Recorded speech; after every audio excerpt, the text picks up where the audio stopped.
Assalamualaikum warahmatullahi wabarakatuh. Waalaikumsalam warahmatullahi wabarakatuh. Ketemu lagi bersama kami di dalam acara Nubis Yang muda yang berbisnis. Oke. Semangat ya. Oke, alhamdulillah kita ketemu lagi di acara rutin kita sekali seminggu, acara Nubis yang muda yang berbisnis dalam rangka menginspire teman-teman atau para pebisnis muda baik di rumah maupun di studio ya. Malam ini senang sekali ya kita ketemu lagi dan rasanya kita perlu nih mengucapkan Happy May Day ya. Selamat buat para buruh dalam rangka Hari Buruh Internasional ya, 1 Mei. Ya. Semoga kedepannya akan lebih baik karena suka tidak suka. Kita sebagai entrepreneur juga punya komitmen, pasti punya kontribusi nanti bagaimana berkontribusi dalam penciptaan lapangan kerja karena tidak semua orang ingin jadi entrepreneur. Oke. Sebelumnya kami mengucapkan terima kasih ya kepada para pebisnis muda baik di rumah maupun studio yang sudah memberikan respon yang positif kepada kami. Selama ini Nubis dianggap sudah memberikan inspirasi banyak hal baik yang sesuatu yang baru, peluang bisnis maupun yang lainnya gitu. Oke, malam ini kami kedatangan tamu nih dari teman-teman HIPMI Perguruan Tinggi ITENAS ya. Oke, apa kabar? Alhamdulillah ya. Ini teman-teman HIPMI Perguruan Tinggi ITENAS sudah hadir di sini dan kami juga mengundang para pebisnis muda dari kampus-kampus lain untuk hadir di sini. Juga teman-teman GIMB. Nah, GIMB hadir di sini untuk berbagi. Oke, para pebisnis muda. Malam ini ada satu tema yang menarik buat kita bahas adalah tentang komunitas. Komunitas gitu. Bicara masalah komunitas ini penting ketika seorang entrepreneur ingin menumbuh kembangkan bisnis dia gitu. Selama ini seorang pebisnis itu seringkali hanya fokus kepada dirinya, tidak memerhatikan yang lain. Terjadi perubahan paradigma gitu. Terjadi perubahan paradigma di mana kalau dulu fokus kepada diri sendiri, saat ini harus berubah gitu. Berubahnya kemana? Ke komunitas gitu. Nah, sekarang apa sih yang masuk komunitas? Di sini ada yang gabung komunitas nggak? Ada ya, pasti. Ini HIPMI PT loh ya. Kemudian GIMB loh ya gitu. Komunitas banyak definisinya.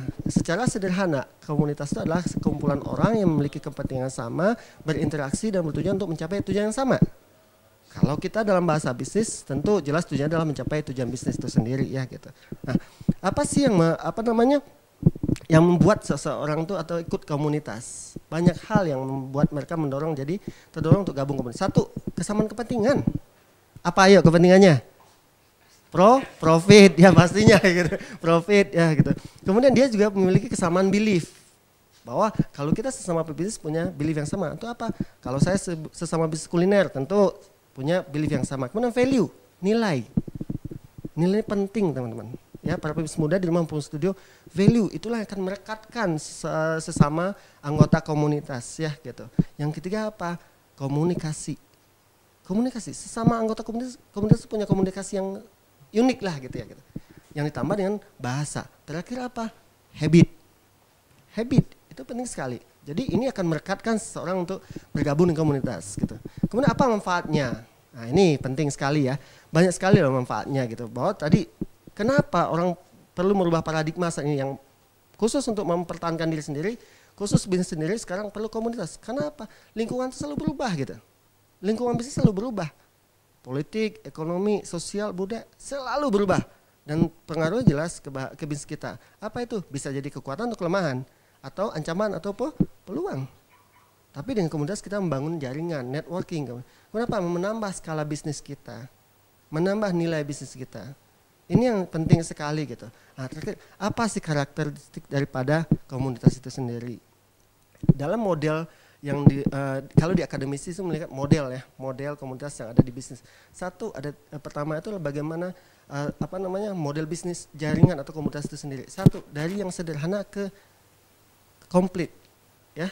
Kalau sederhana jumlah anggotanya masih sedikit, kemudian transaksinya masih sederhana ya gitu.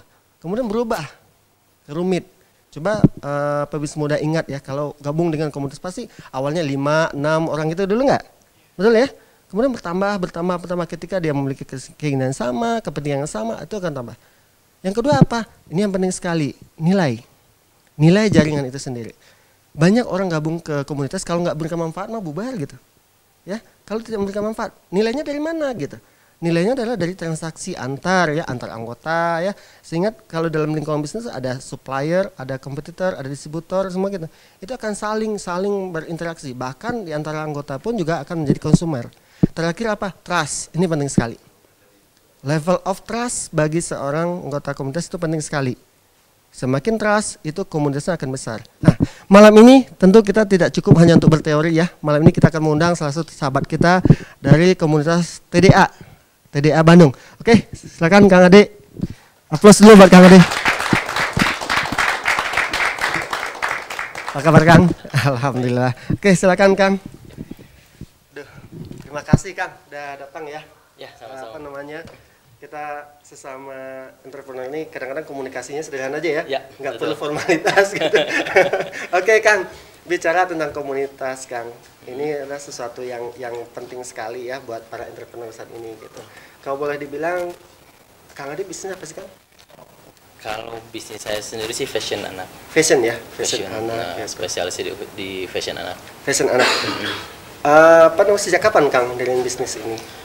Baru belum lama sih, cuman ini masuk tahun ke-5, tahun ke-4. Wow, amazing ya, tahun ke-5 loh.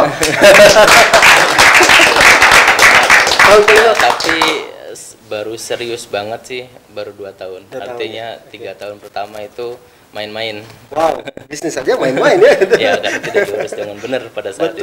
Betul. Inilah para pebisnis muda. Bagaimana seseorang tuh melatar belakangnya bisnisnya gitu. Ada dulu main-main, main-main ya gitu. Tapi pada akhirnya sekarang serius toh Kang? Ya. Serius gitu. Kang, kalau bicara tentang komunitas, apa aja komunitas yang akan ikuti dalam bisnis ini Kang? Saya sendiri sebenarnya hanya mengikuti satu komunitas, Oke. namanya komunitas tangan di atas, Oke. dan itu adalah komunitas pertama saya, yang pertama kali saya kenal. Oke. Dan saya sampai sekarang alhamdulillah masih terlibat di dalamnya, kira-kira Oke. seperti itu. Kalau untuk komunitas-komunitas lain hanya sekedar tahu, tapi beberapa aktivitas saya ikutin, tapi Oke. tidak intens banget di dalamnya gitu. Oke.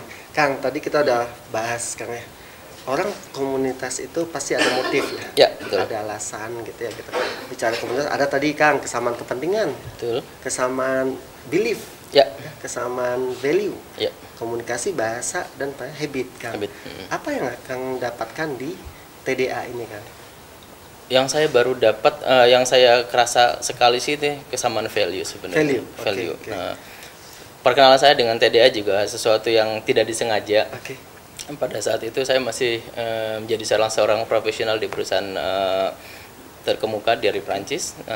Terus saya kok ngerasa ada sesuatu yang kurang dalam diri saya. Terus saya coba jalan di pameran buku dan ketemu Oke. satu buku. Di situ ada satu buku yang membahas salah satu profil-profil member Oke. komunitas tersebut. Saya coba cari dan akhirnya oh ini toh gitu. Nah loh, apa nih toh tuh apa sih TDA itu apa sih Ya. Kang? Boleh diceritakan sedikit TDA Kang? Ya, oh ternyata waktu saya baca buku, dan itu adalah rekor satu buku yang bisa saya baca dalam waktu 2 hari selesai gitu. Wow, amazing ya. Biasanya tidak. Biasanya dalam waktu 1 bulan 2 bulan buku itu nggak pernah saya selesaikan. Bahkan sekarang tuh PR baca buku kadang-kadang 3 bulan 4 bulan nggak selesai. Tapi kalau ini Ya waktu itu saya ngerasa see. kok ada ya gitu see. komunitas yang begitu luar biasa I see, gitu pada saat itu. Di dalam buku itu menceritakan banyak aktivitas teman-teman yang jatuh bangun membangun see. bisnisnya gitu. Oke. Terus saya coba cari-cari kok ada ya komunitas yang kayak gini ya I see. gitu, yang ternyata membantu teman-teman yang sedang mencari usaha, yang sedang mencari usaha, ataupun yang punya usaha tapi lagi stuck gitu, Oke. lagi nggak lagi banyak masalah. Ternyata begitu masuk, oh ternyata teman saya banyak teman, maksudnya itu bukan berarti teman yang sukses, oh ternyata yang punya masalah banyak, banyak. Akhirnya di luar situ biasa ketemu ya. banyak Oke, orang yang oke. dan saya ingat banget pertama kali saya datang ke TDA waktu itu, saya baru pulang dari Manado. Waktu itu saya masih kerja di salah satu perusahaan Prancis. Saya pulang dari Manado, saya langsung submit ikutan acara, dan Oke. saya langsung datang ke Jakarta, dan saya pelang-pelang nggak kenal siapapun I see, di sana. I see. Saya nggak kenal siapapun, tapi sudah saya datang, dan di antara ribuan orang saya tidak kenal siapapun. Oke. Saya ngikutin spiritnya selama 2 hari, dan pulang-pulang saya baru ketemu dengan teman-temannya. Oh, yang kemarin ketemu di Jakarta tuh ini, yang Langsung ketemu, ya, kesamaan value tadi ya, ya, Kang, kira-kira ya, itu. Kan kalau bicara tentang TDA ya, saya juga sebenarnya udah tahu juga sih tahun berapa saya tahu ya Kang ya. Saya mengenal nggak terlalu dalam ya Kang Ya. gitu ya. Tentu para pebisnis muda di rumah maupun di studio pengen tahu juga ya. Gitu. Kapan berdirinya nih Kang?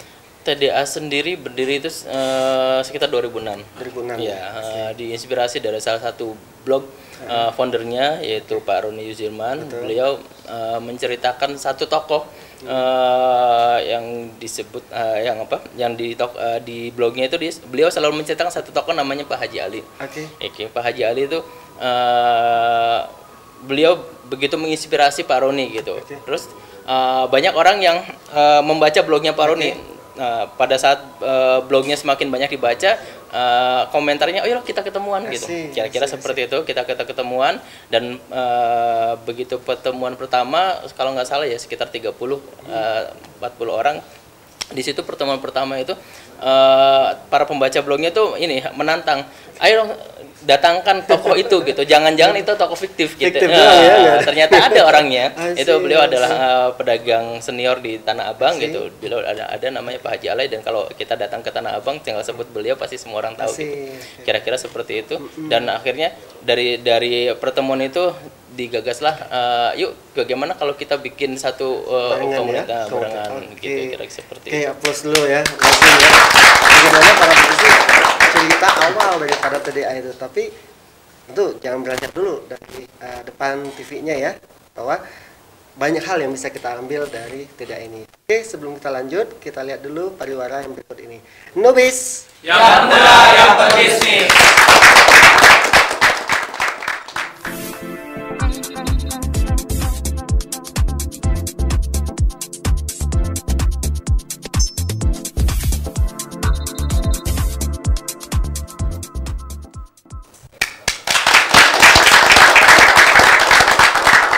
Oke, kembali lagi dalam acara Nubis yang muda yang berbisnis. Tetap semangat ya. Oke, para pebis muda di rumah pun studio, cerita kita semakin panas, tapi tunggu dulu ya. Kalau para pebis muda ingin sharing, silakan hubungi kita 7214213 ya, atau juga kita bisa nge-tweet ke Twitter kita @nubis_bandung_tv. Kemudian atau juga bisa live streaming. Jadi para pebis muda yang ingin menikmatinya bisa di gimbes.com atau di gimbes.com @nubis ya gitu.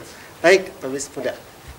Lanjut nih Kang Ade. Ya. Tadi udah cerita bagaimana awalnya ya, TDA itu dari Kang tahun 2006 kemudian menyebar ya. Saya baca ya, menyebar. Sekarang sudah ada 40 kota, 40 kota ya? dan 4 negara. 4 negara. Oh, Ya, amazing. ada Ya, sampai yang terjauh itu di Mesir, di Kairo. Mesir ya. Ya. Oh, sekarang kita fokus nih ke Bandung. Ya. Ya. Kang Ade kan TDA Bandung ya Kak? Ya, Jadi ketuanya ya. saya lagi diamanahi jadi Ya, pelayan. wah, luar biasa ya. Begitu prinsip seorang entrepreneur, bahwa ketika dia mendapat keamanan, yang penting yang dia jaga adalah trust. Ya. Kang Ade tidak menjadikan itu sebagai kuasaan yang dicari, tapi adalah amanah itu. Itu patut kita pelajari. Kenapa? Di karakter yang ketiga dari TDA tadi adalah trust. Jadi modal jaringan, nilai, kemudian trust. Semakin kuat trust yang ada di organisasi atau komunitas itu akan memperkuat komunitas tersebut gitu. Tentu ada levelnya. Bagaimana sendiri di Bandung, Kang? Gambaran TDA di Bandung. Di Bandung sendiri TDA itu baru masuk sekitar tahun 2008 baru masuk sekitar 2008, dan saya sebenarnya generasi kedua. Generasi pertamanya adalah dulu Pak Fauji. Dan teman-teman, kebetulan sekarang beliau lagi diamanai jadi presiden TDA di pusat gitu. Saya sendiri sudah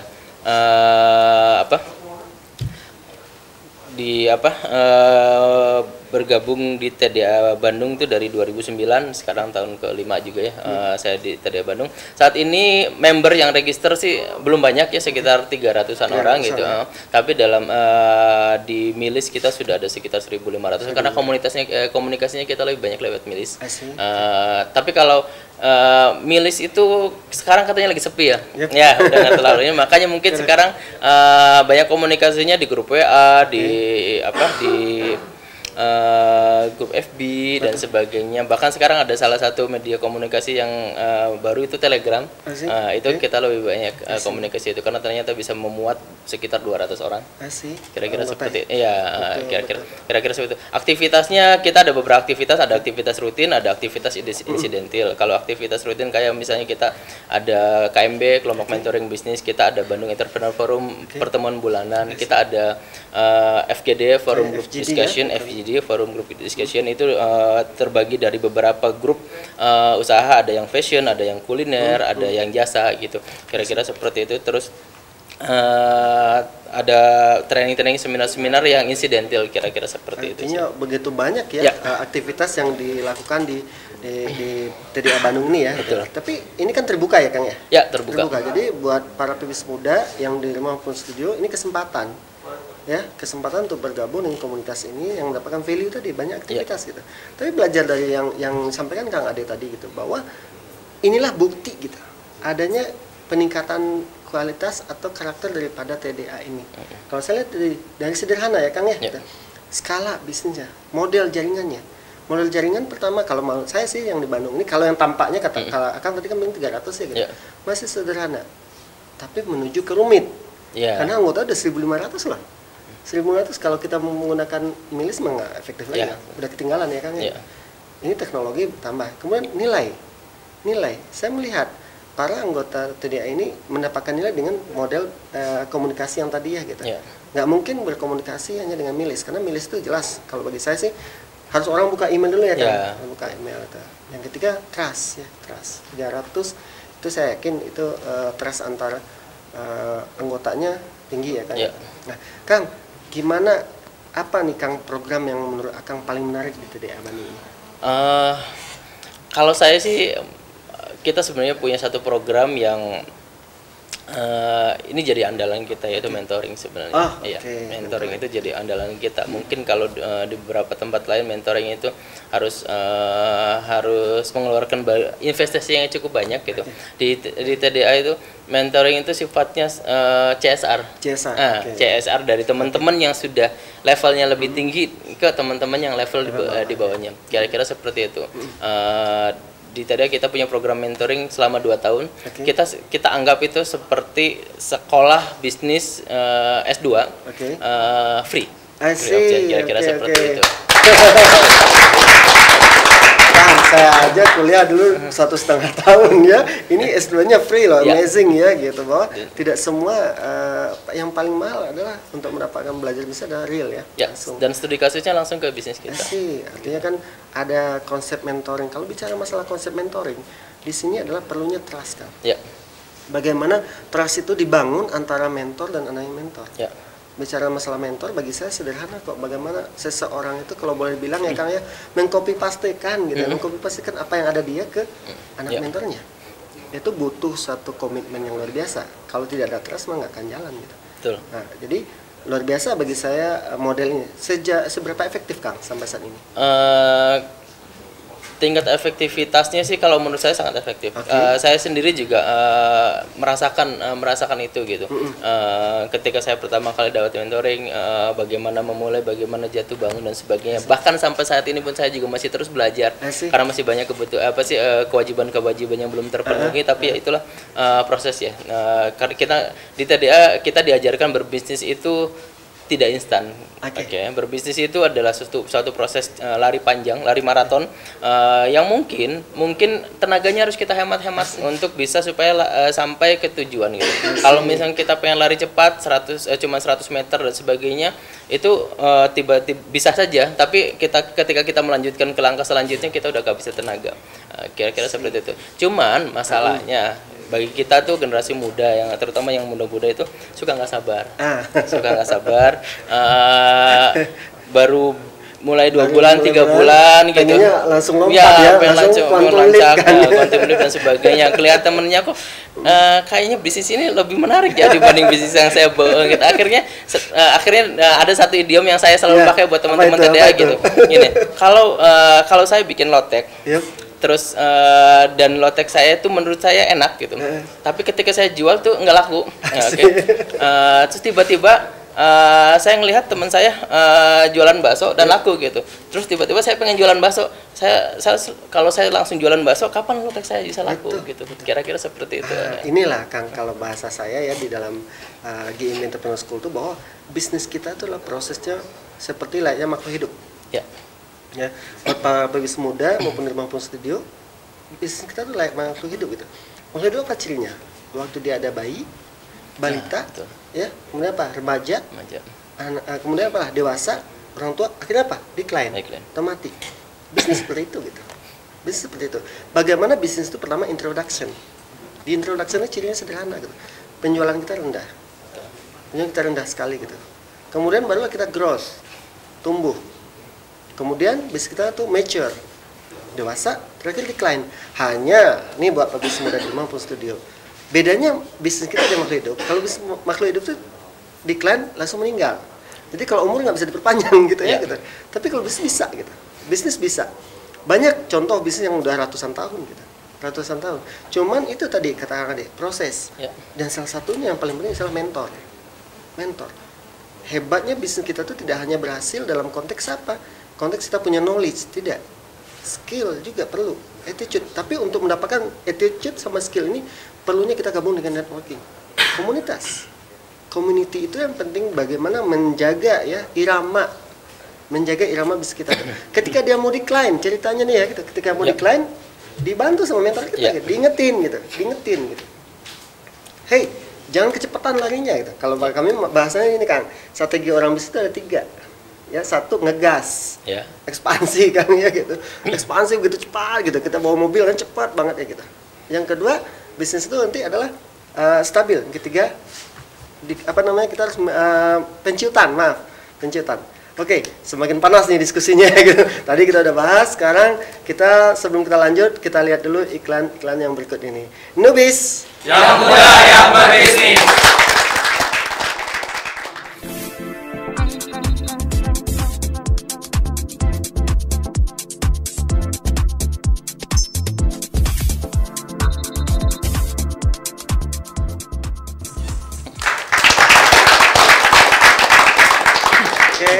Kembali lagi kita di acara Nubis yang muda yang berbisnis. Masih semangat ya. Oke, sebelum melanjutkan sesi ketiga ini, kami ingin mengucapkan terima kasih dulu ke Bank BJB ya yang sudah mensponsori program kita ini. Alhamdulillah teman-teman GMB ya, anak muda juga banyak disupport sekarang untuk masalah financing maupun pembinaannya. Juga ucapan terima kasih kami ucapkan kepada Gimbers ya. Ini ada Ayam Doer nih yang selalu konsisten mendukung acara ini. Kemudian Cyberlabs, kemudian Samudra.com. Ya, terima kasih sudah membantu untuk jaringan. Oh, ada telepon? Ada telepon ya? Oke. Kemudian juga dari Bu Yanti ya, Rifdah Gurdin. Halo? Halo? Putus? Halo? Oh yaudah, nanti lanjut lagi ya gitu. Juga kami mengucapkan terima kasih kepada Air Obat ya yang selalu setia mendampingi kami dalam acara ini. Kemudian juga Idola Souvenir. Oke, Kang, ini adalah perjuangan ya Kang ya. Gitu, karena ada satu sisi Kang, kalau saya menekankan gini, seorang entrepreneur itu tidak hanya bicara profit. Tidak hanya bicara profit. Ketika dia hanya profit, itu hanya untuk diri sendiri. Tapi dia juga punya komitmen untuk people. People itu adalah memberikan manfaat ke banyak orang. Sejauh mana nih Kang TDA ini punya komitmen ke depannya? Oke, gini. Dulu filosofis pertama TDA itu tangan di atas lebih baik dari tangan di bawah. Dulu berpikir bahwa analoginya memberi gaji itu lebih baik daripada yang menerima gaji. Filosofis awalnya seperti itu. Tapi seiring dengan waktu berjalan, filosofis itu mulai jarang dipakai karena akhirnya yang sering kita pakai adalah bersama menebar rahmat. Artinya apapun pilihan profesi kita, selama kita bisa memberikan manfaat buat orang lain, itu yang terbaik. Diperluas ya? Diperluas, kira-kira seperti itu. Dulu berpikirnya seperti itu. Gitu. Ya. Kang, kelihatannya udah mulai ada kita beri kesempatan nih ke para pebisnis muda di studio nih. Ada yang nanya? Oh ya, silakan berdiri. Perkenalkan dari mana? Oh ya, terima kasih. Perkenalkan, nama saya Aji, saya dari HIMI PT Itanas. Kebetulan saya juga sebagai ketua Bakorda HIMI Perguruan Tinggi se-Jawa Barat. Bisnis saya di bidang kuliner bakso, namanya Bakso Ranger, tempatnya di daerah wisata Ciwidey. Ciwidey, Jawa Barat. kasih. Gimana sih pertanyaannya nih? Pertanyaan saya, bagaimana membentuk sinergisitas entah ya dari satu komunitas itu sendiri dengan menjalin sinergisitas dengan komunitas yang lain. Seperti Oke, itu. terima kasih. Oh gini Kang, saya anggap Aji kebetulan dia koordinator untuk HIPMI perguruan tinggi Jawa Barat. Ya. Jadi saya cukup kenal juga sama beliau. HIPMI PT itu punya komitmen tinggi, ya sama dengan tema kita hari ini adalah komunitas. Kalau mereka adalah khusus anggotanya adalah mahasiswa. Yang ingin digali sama Aji ini Kang, gimana sih sinergi? Ya konkretnya aja mungkin ya gitu, antara TDA dengan HIPMI PT ini Kang. Kalau ditanya konkretnya seperti apa, Baik, sebenarnya kira-kira itu mungkin akan ada dalam tataran teknis. Cuman satu yang ingin saya coba share adalah yang penting spiritnya sama-sama dulu. Spiritnya sama-sama membangun iklim kewirausahaan di Indonesia dan iklim kewirausahaan yang sehat dalam arti bahwa yang tadi yang Kang Riza bilang bahwa entrepreneur berbasis pengetahuan. Nah, sama seperti itu juga. Kita di TDA itu merasa sedih dengan begitu banyak ilmu-ilmu instan di luaran sana yang mengatakan bahwa berbisnis itu bisa cepat dan sebagainya. Ternyata enggak. Ternyata kita menganggap bahwa semua itu proses, semuanya bisa dilakukan gitu. Di TDA kita concern sekali dengan membangun kapasitas anggota. Artinya teman-teman yang baru masuk itu sangat kita jaga supaya knowledge-nya bertambah gitu. Nah, salah satu kinerginya mungkin bisa kita coba kolaborasi dengan melakukan event bersama dengan komunikasi. Dan sebenarnya kan tidak ada larangan kalau misalnya sudah aktif di komunitas A tidak boleh ke komunitas B. Enggak ada dibatasi ya. Sama sekali enggak ada larangan. Artinya ya join aja sama-sama teman-teman di TDA juga banyak juga yang aktif di komunitas lain, terutama yang kuliner. Yang kuliner tuh banyak sekali komunitasnya, ada sindikat kuliner, ada ini, ada itu dan sebagainya gitu. Yang di TDA yang bisnisnya kuliner itu dia nggak akan puas kalau hanya berkumpul di TDA. Dia harus berkumpul dengan teman-teman lain yang satu kuliner. Kira-kira seperti itu. Dan ketika kita banyak berkomunitas dengan teman yang lain, yang penting value-nya sama, yang penting bahwa ketika kita masuk ke komunitas itu, ya kita tidak mencari pasar di situ sebenarnya. Asik. Kita tahan dulu ya Kang. Silakan. Oke. Halo. Halo, selamat malam. Halo. Terputus lagi? Oh, oke. Nah, ini menarik ya Kang ya. Menarik gitu. Saya selalu menekankan Kang. Ada satu statement Kang Ade tadi bicara bahwa tidak bisa instan. Ya. Ketika saya mendalami ini Kang, buat pebisnis muda di rumah maupun studio juga gitu Pak. Ketika bisnis itu ketika di masa intro boleh hajar. Ya. Karena itu penting. Ya, entrepreneur juga harus action. Tapi ketika mau growth, tumbuh Kang ya, artinya indikatornya apa? Penjualannya naik. Ya. Capacity kata Kang tambah, itu butuh manajemen Kang. Ya. Butuh manajemen. Nah, rasanya yang saya tangkap dari Akang adalah itulah value dasarnya Kang, bahwa being a knowledge base yang entrepreneur itu wajib. Kenapa? Kita tidak akan pernah bisa berhasil menjadi seorang entrepreneur kalau kita tidak berbasis knowledge gitu. Kalau kami di GMB selalu menekankan gitu, minimal 10 tahun. 10 tahun tuh harus ada gitu. Plan kita terhadap bisnis kita tuh ke depan seperti apa. Dan ini saya lihat ditangkap oleh TDA. Pertanyaannya sekarang. Wow. Halo, selamat malam. Halo. Halo, selamat malam. Halo. Halo, selamat malam. Dengan siapa? Halo. Oh, terus lagi ya. Oke, mungkin bisa diulang lagi ya. Kita ke 7214213 ya. Semoga bisa berinteraksi ya. Jadi saya juga dari Akang tadi banyak peluang ya Kang ya. Ya peluang. Jadi Ji, bisa ya Ji ya. Insya Allah nanti kita dari perguruan tinggi bisa korelasi. Kelihatannya Kang Ade ini ngundang saya juga gabung ke TDA ya. Insya Allah Kang. Insya Allah. Dengan senang hati. Kita punya kesamaan value itu ya Kang bilang tadi. Oke, next ada yang ini lagi nanya? Boleh, silakan. Assalamualaikum warahmatullahi wabarakatuh. Waalaikumsalam. Nama saya Teguh Perkasa dari HIPMI Tenas. Oke. Usaha saya insya Allah akan merintis sebuah perusahaan di bidang teknologi, MTIS gitu. Yang mau saya tanyakan itu bagaimana prospek dari perusahaan yang akan yang baru tumbuh itu di pasar yang sekarang gitu. Ya, terima kasih. Baik, Jadi Kang, ini menurut saya sih pertanyaan yang sering Kang ya. Ketika saya di kelas juga di kampus, Pak Mer, apa sih bisnis yang punya potensi ya gitu. Kalau dari sisi Kang Ade nih, pengalaman di TDA gimana Kang? Di TDA kita menganggap ketika kita memulai bisnis itu kita ada 3 pertanyaan yang ini menjadi wajib. Oke, yang pertama bisnis itu bisa terdistribusi dengan baik. Oke. Kalau bisnis kita sudah bisa terdistribusi dengan baik, bisakah bisnis itu bisa terdistribusi dengan baik? Itu pertanyaan pertama.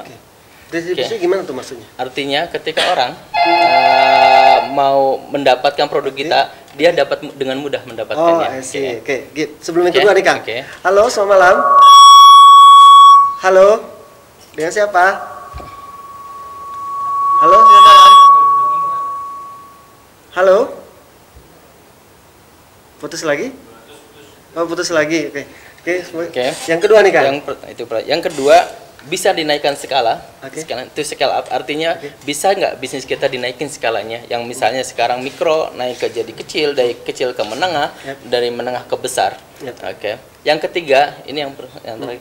Kira-kira sustainable nggak? Kira-kira 10 tahun lagi bisnisnya masih ada nggak? Ketika pertanyaan itu sudah bisa dijawab dan jawabannya iya, go ahead, lanjutkan. Tapi ketika pertanyaan ini tiga-tiganya ada satu yang tidak, lebih baik kita pikirkan bisnis yang lain. Abu-abu ya Kang ya? Ya. Jadi indikatornya 3 para pebisnis muda di Lampung Studio. 1, bisa terdistribusi apa tidak? Artinya bisa dinikmati oleh orang banyak apa tidak ya Kang ya? Yang kedua, bisa tumbuh dan berkembang. Ketiga adalah sustain ya, sustain. Kalau bicara tentang bisnis, kalau kami 5 Kang. Cuma 1, bisnis itu harus profit Kang. Jelas ya Kang, bisa mendatangkan profit karena itulah modal para pebisnis untuk menjalankan bisnis ke depan ya itu. Ruhnya itu adalah di profit. Kedua, people. Bisa memberikan manfaat buat banyak orang. Ya, bagaimana bisnis kita itu bisa memberikan value buat banyak orang, khususnya orang terdekat kita lah gitu. Yang ketiga, planet, bisa menjaga kelestarian alam. Kenapa? Percuma gitu. Bisnis kita merusak alam, merusak sungai, itu nggak akan lama. Gitu. Semoga bisa ya. Selamat malam. Malam. Dengan siapa? Dengan Lia di Cianjur. Oh ya, Mbak Lia. Silakan Mbak. Gini, kan saya juga baru ikut gabung di acara ini ya. Saya cuma pengen tipsnya aja. Kan saya bisa dibilang juga pengen sih jadi entrepreneur kayak gitu tuh, pengen punya usaha dan sebagainya gitu. Cuma latar belakang saya tuh bukan dari mahasiswa atau berpendidikan yang tinggi gitu. Jadi ketika saya memulai usaha itu modal nekat gitu. Modal nekat. Saya nggak punya kayak konsep kalau penjualan tuh harus seperti ini dan sebagainya gitu, nggak punya. Tapi saya pengen tips-tipsnya dong, gimana sih usaha yang kita tanpa latar belakang pendidikan yang tinggi, tapi kita masih mampu gitu. Dan kita juga masih bisa ngasih kepercayaan ke orang kalau kita pun juga bisa menyediakan layanan terbaik buat mereka gitu. Karena rata-rata kan saya juga usaha saya ke bidang ini ya, baju-baju gitu lah. Jadi kan saya masuk instansi, mereka selalu menanyakan pendidikannya gimana. Jadi kalau ujung-ujungnya pasti dibanding pendidikan. Nah yang saya bingung tuh emang penting gitu ya. Ini ya yang punya usaha tuh. Jadi tips-tipsnya dong biar saya lebih semangat lagi. Biar saya yang masih muda saya lebih semangat lagi untuk nggak perlu lah kita terus jadi karyawan orang, tapi kita harus bisa menggaji orang yang tadi itu tangan di atas lebih baik daripada tangan di bawah itu. Baik. Ya, sama-sama Bu Lia. Rasanya nih apa yang disampaikan oleh Kang Ade mulai nyerap nih. Bahwa konsep tangan di atas lebih mulia daripada tangan di bawah ya Kang ya gitu. Kang, ini saya rasa relevan juga dengan bisnis Akang. Katanya beliau fashion, kemudian beliau secara pendidikan tidak relevan dengan bisnis gitu. Apa nih Kang, tips dari Akang dulu deh. Gitu. Saya kalau ditanya suka bingung sendiri. Kayak seperti yang Kang Meriza tadi bilang bahwa bisnis pada saat memulai itu hajar aja, asal jalan gitu, asal mulai gitu. Tapi ketika sudah mulai baru harus dipikirkan. Kalau dulu ketika kita memulai bisnis pakai otak kanan, ketika sudah menjalankan bisnis murni otak kiri, kita harus belajar bagaimana keuangannya, akuntansinya, balancingnya, neracanya dan sebagainya. Bahkan ketika kita mengeluarkan, ini harus masuk budgetnya operational investment expense atau apa kira-kira seperti itu harus kita pelajari. Dan kita harus belajar.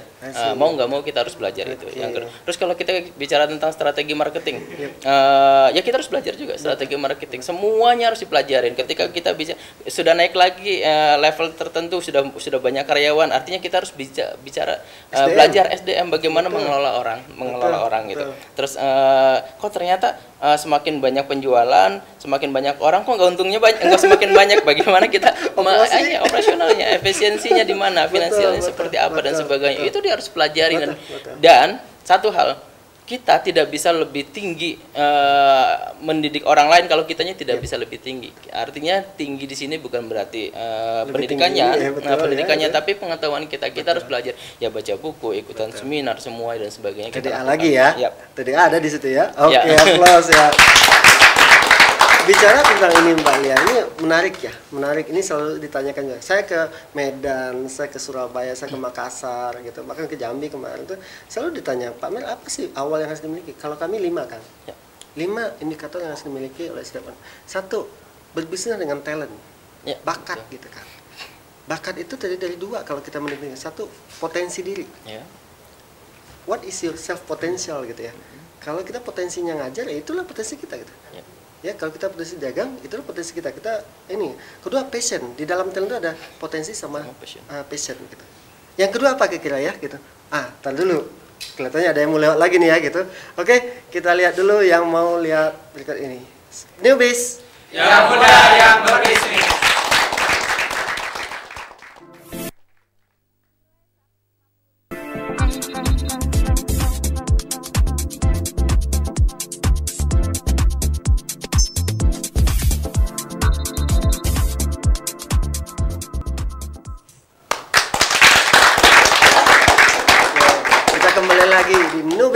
Yang muda yang berbisnis. Seru sekali ya diskusi malam ini. Saya lanjut dikit dulu ya. Sebelum ini ada yang mau nanya lagi tadi ke Kang Ade. Sebentar ya Kang ya gitu. Ya, silakan. Yang kedua, setelah tadi ada talent, yang kedua knowledge. Ini yang sampaikan oleh Kang Ade tadi. Knowledge itu adalah pengetahuan yang ada sama kita seorang entrepreneur itu, pengusaha muda itu harus punya gitu. Kalau bagi kami ada 3 Kang minimal yang harus dimiliki. 1, pengetahuan tentang entrepreneurship itu sendiri. Seorang entrepreneur harus tahu hakikat dia seorang entrepreneur. Dia menjadi seorang entrepreneur adalah bagaimana dia mampu, itu adalah mindset bisa melihat atau menciptakan peluang dan merubahnya menjadi sesuatu yang bernilai ekonomis, bermanfaat buat diri dia, orang lain, dan sustain, kemudian tumbuh dan berkembang. Yang kedua, entrepreneur itu tidak akan pernah berhasil kalau dia tidak punya pemahaman tentang bisnis dan lingkungan bisnis gitu kan. Bisnis itu harus dipahami sebagai sesuatu yang create money. UUD lah, sepakat nggak? UUD nggak? UUD, ujung-ujungnya duit gitu. Tapi duit dalam kurungnya adalah profit gitu. Kalau bagi kami TP sama dengan TR kurang TC, total profit sama dengan total revenue kurang total cost. Ilmu ketiga adalah ilmu bisnis itu tidak akan sustain jangka panjang kalau tidak menggunakan manajemen. Itu ilmu knowledge. Yang ketiga, seorang entrepreneur harus punya skill. Skill dalam hal apa?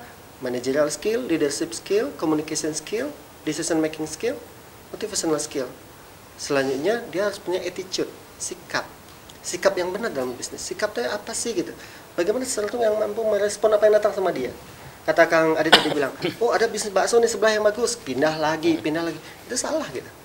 Ya, atau bahkan dalam gagal langsung bubar, tidak, salah gitu. Seseorang tuh untuk naik kelas tuh pasti butuh bagaimana diuji dulu. Nah, yang terakhir adalah bagi saya morale. Pernah dengar morale?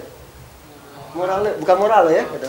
Bicara morale itu bagi saya tuh ada 3 poinnya. 1, confidence, yakin nggak dengan bisnis ini? Itu yang Kang Ade bilang tadi. Ada 3 pertanyaan yang harus dijawab sama setiap entrepreneur ya Kang ya. Confidence, yakin nggak bisnis ini bisa saya kembangkan? Kalau bagi saya di GMB saya tekankan, saya mau hidup mati di bisnis ini gitu. Artinya apa? Totally ya di situ. Yang kedua, disiplin. Ini yang penting sekali kan. Disiplin Bapak bisnis muda itu harga mati gitu. Nggak gampang. Kita tempung dulu ya. Halo. Halo, selamat malam. Selamat malam. Dengan siapa, Bu? Ini dengan Ingki di Bandung, Ujung Berung. Oh iya, Bu Inggi. Silakan, Bu. Iya, selamat malam Pak Ade, juga Pak Mer. Selamat malam. Saya lagi nonton acaranya nih sekarang. Wow. Saya, Gimana, Bu?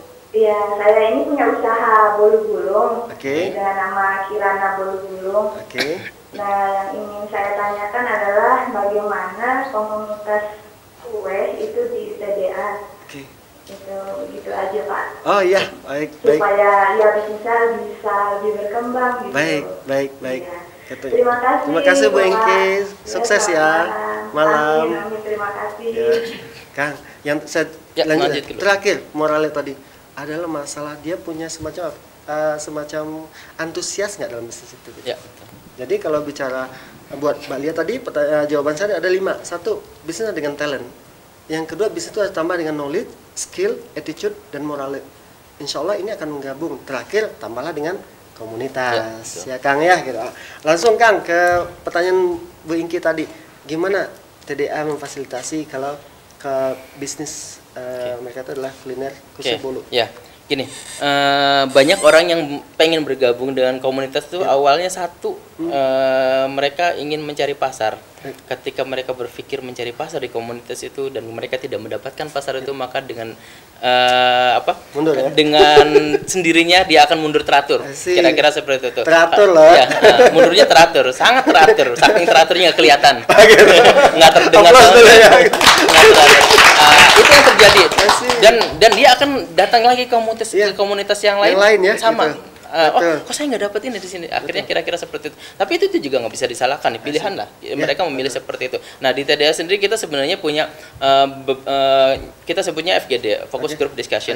Di situ kita bagi ada beberapa jenis FGD itu kumpulan beberapa member yang bisnisnya sama, sejenis gitu. Ada fashion di kita yang saat ini sudah terbentuk udah 3. Ada fashion, ada kuliner, ada jasa. Nah kalau Bu Ingki tadi kalau misalnya bolu masuklah ke kuliner, karena kuliner itu akan dan FGD itu selalu membahas hal-hal yang dibutuhkan tentang bisnis tersebut ya. Misalnya ada yang misalnya merasa kesulitan untuk membangun jaringan pemasaran. Bagaimana sih membangun jaringan pemasaran kuliner, karena tentu berbeda dengan yang fashion.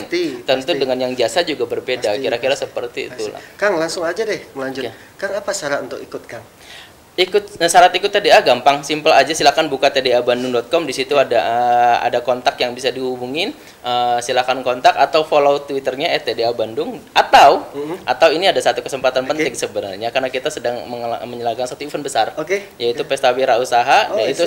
Itu dihadiri oleh 5.000 orang. Kita dan perkiraan sekitar 100 pembicara yang sudah confirm, dan ada satu yang sedang ditunggu-tunggu ya, Bapak Erick Thohir. Bapak Erick Thohir. Ya, itu beliau sudah confirm dan akan hadir di acara Pesta Wira Usaha itu. Padahal itu acara 13, 14, 15 Mei ini di Taman Mini Indonesia Indah di Jakarta. Kita teman-teman dari Bandung akan konvoy datang ke sana, dan kita akan nginep di salah satu di Anjungan Jawa Barat. Kita sudah booking di Anjungan Jawa Barat seperti itu. Nah, kalau Bapak Ibu pengen tahu, silakan buka pestawirausaha.bdg.com. Di situ informasi sangat jelas. Silakan bisa dihubungi di situ. Teman-teman kami ikut juga loh, Kang. Ya, teman-teman GMB pada yang ikut.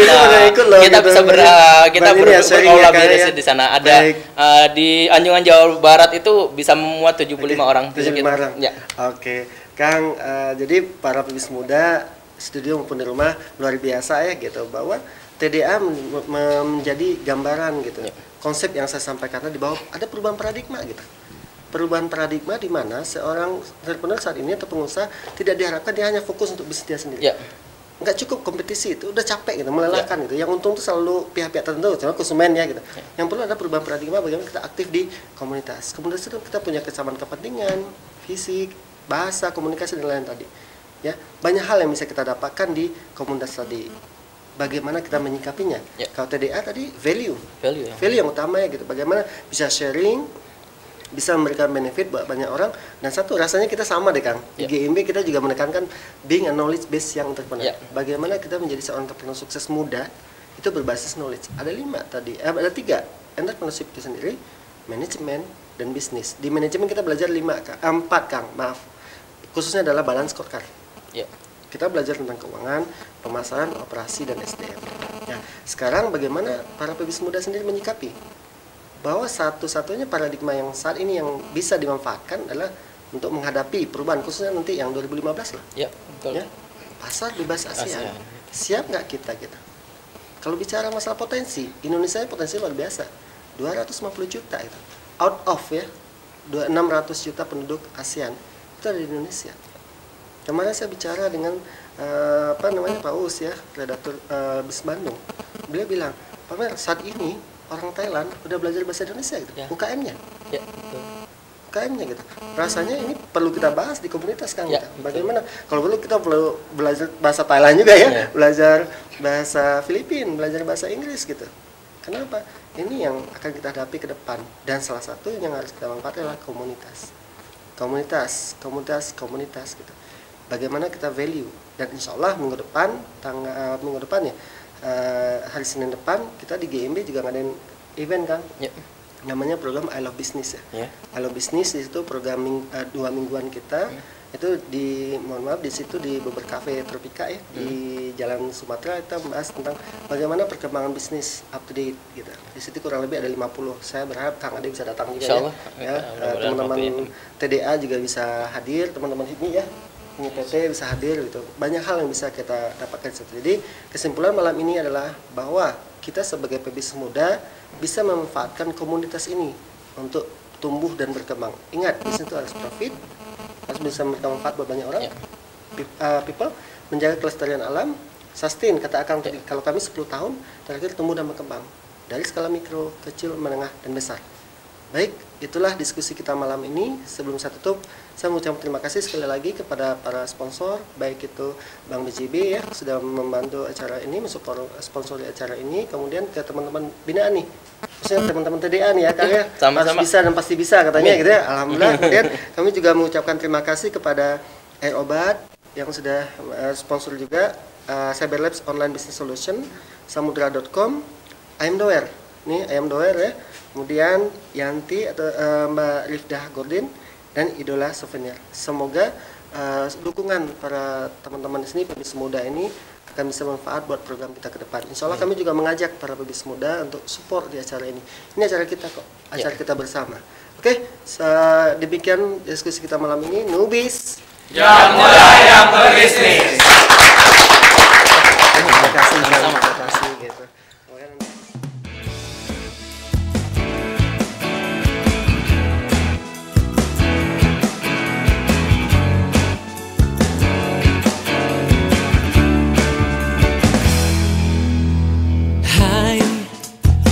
Muda bangsa bangkit dan berkarya untuk Indonesia.